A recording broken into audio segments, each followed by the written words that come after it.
2 weeks before Christmas, my parents sent a group text titled, "Keeping It Small This Year." The guest list attached was a screenshot. My name was not on it. No explanation. Just a thumbs up from Dad and a wreath emoji from Mom, as if trimming the tree meant trimming a daughter. I typed, "Understood," then deleted it and silenced the thread. Understanding wasn't the goal anymore.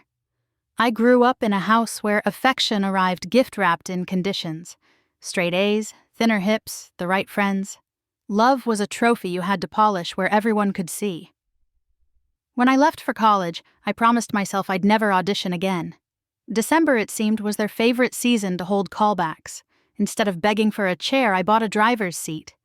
Not to flex, at least not at first. It started as late nights consulting, weekends tutoring, a side gig flipping old bikes into clean commuters.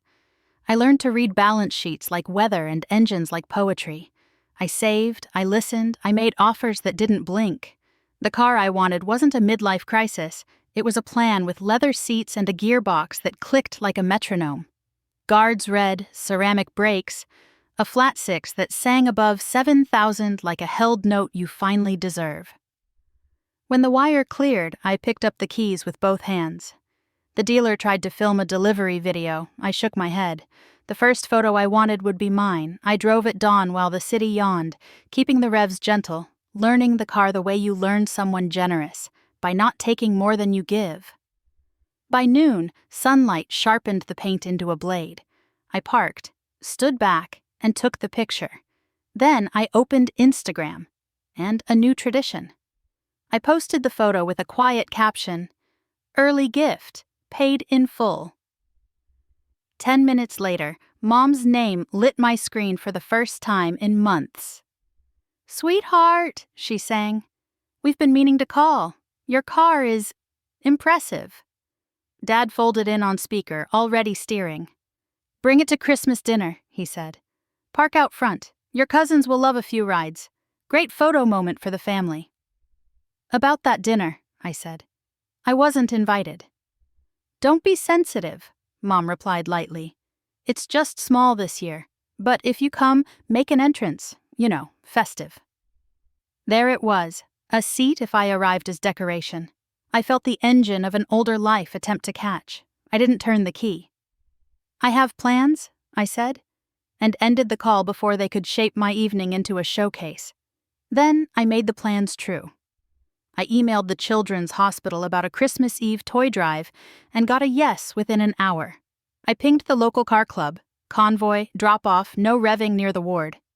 A friend who designs posters mocked up a clean graphic with a QR code for donations and a single line of text. "New traditions, welcome." I booked a permit for the Riverside lot at dusk so the taillights would look like garlands in motion. Finally, I composed a message to the family thread. I attached the screenshot I'd received, "Keeping it small this year," and wrote, "No hard feelings. If you'd like, join me at the toy drive tomorrow, 6 p.m. Pier C. We'll deliver together."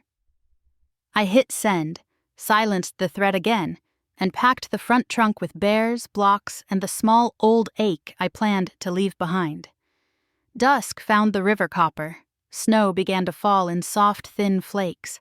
Our convoy idled in a neat line, hazards blinking like ornaments. The QR poster leaned against a cone, boxes of toys stacked waist-high. Nurses wheeled out a cart and waved. I popped the front trunk and passed over bears, blocks, art kits, headphones someone donated. Headlights swung in. My parents stepped out with a camera smile. Mom air-kissed the night. "Sweetheart, we came to support your project. Where should we stand with the car?" "By the donation table," I said, handing Dad a clipboard and 2 rolls of wrapping paper. "Names here, gifts there." He blinked. "We don't have gifts." "Tap the code," I pointed to the poster. Phones lifted around us. "It all goes straight to the ward." A local reporter asked why I organized it. I kept my voice even. "Some tables shrink at Christmas, so we made a longer one." The camera panned to the nurses and the line of cars. Mom tried again. "How about a ride for your cousins? Just a quick loop for photos." "Tonight isn't a photo op." I closed my hand over the keys and nodded to the cart. It's delivery. We loaded until our breath fogged. When the cart was full, the head nurse hugged me and the convoy cheered. I turned to my parents and offered 2 small plush bears.